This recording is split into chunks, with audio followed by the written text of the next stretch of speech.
G'day, Captain Pat. Sunday night in Macarthur, and I'll be here till 9 o'clock tonight. Anyway, we'll move on, and we've got some interesting guests coming in tonight. And the first one is Mark Long. Now, I'll tell you about Mark. This is a real mouthful, right? What do you do, Mark? I'm the head teacher, personal development, health and physical education at Elizabeth Macarthur High School in southwest Sydney, suburb of Narellan. Mark, is there a condensed version of that? I think we'll have to make one tonight.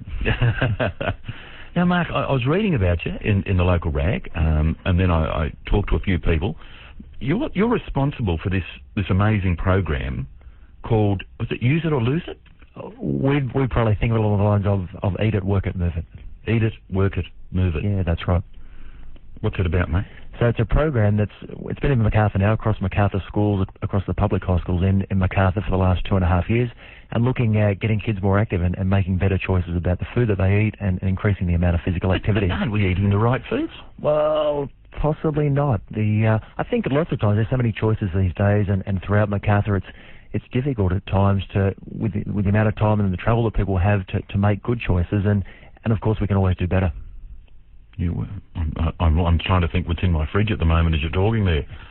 I think we unfairly attack McDonald's, and they tend to single out McDonald's when there's KFC and then there's Burger King and there's everybody else. But it's not that, is it? It's you go to the shopping centre and you look at the trolley and what some people have loaded up there and think, gee whiz. Yeah. It's what's being eaten at home too can be. Absolutely. What's at home, you gave the food court example, and the number of options that are there, and I think at times the price as well. You can look at the pricing structures of food, and again, it's time, and all those factors together just mean that people are really, really busy, and eating healthy food becomes at times a difficult choice. What was the idea behind this?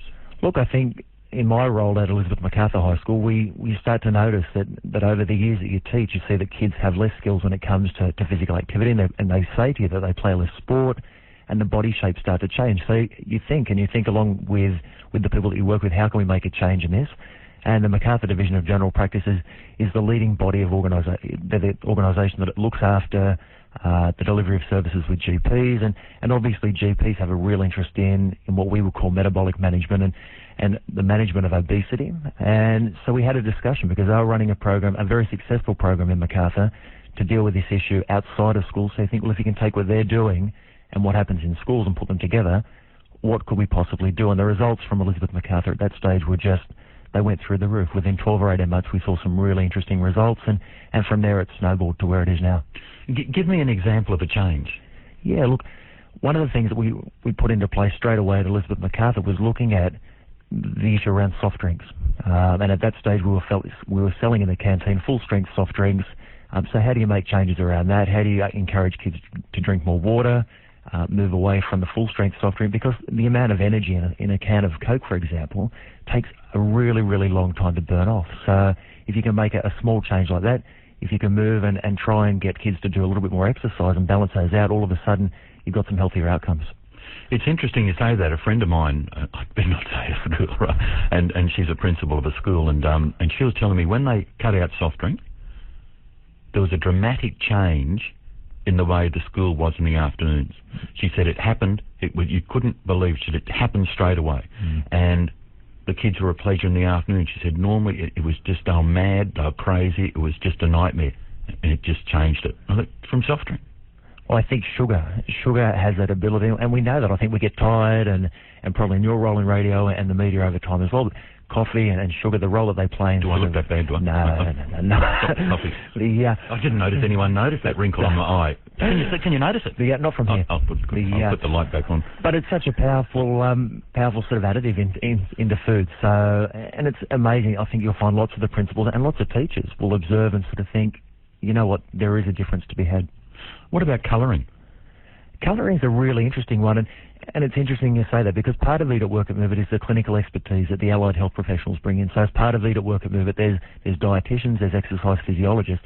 So my role as a teacher, I don't know masses about the preservatives and the additives that they put into foods. But so you sit there and think, this Eat It, Work It, Move It program is really, the reason it works is it's a collaborative effort between the health professionals, the dietitians, who, for example, they could answer that question really well for you and then guide schools down and give them really effective answers. It's a fascinating subject. And to think, now, look, you got here, there's 10,000 students actually doing this now. Yeah, that's right. That must make you feel pretty good to think it was your concept and it started to spread. Do you know, the fact that it's been able to evolve across the schools with MacArthur and the support that we've had from our corporate partners that allow us to roll that program out and to fund it, there's no cost. There isn't any cost to the schools in MacArthur with this program at all because of the support of corporate partners like Western Suburbs Leagues Club at Campbelltown, the West Tigers Football Club, the NRL and their One Community Foundation, and also the federal government through their Department of Health and Ageing, have allowed that to happen regardless of how much money people make, where they live. They can access it in their school. Can you hang around, Mark? I'd like to have a chat a bit more about this, and also a bit about you, because you won the Junior World title in 1997, the National Fast Pitch Softball. What's that? Yeah, well, I guess 1997, a long, long time ago, but... Not when you're my age. Yeah, it is when it's mine. But and it just seems like a long time ago. But basically just around the World Championships of Softball, which is quite a big sport here in MacArthur. And you played in the USA for 3 years. Yeah, that's right. I was really fortunate to have the chance to play 2 years in Green Bay and a year in Chicago. We'll find out a bit more about that part of Mark's life just after these couple of songs. So hang around on C91.3. Here's the Killers.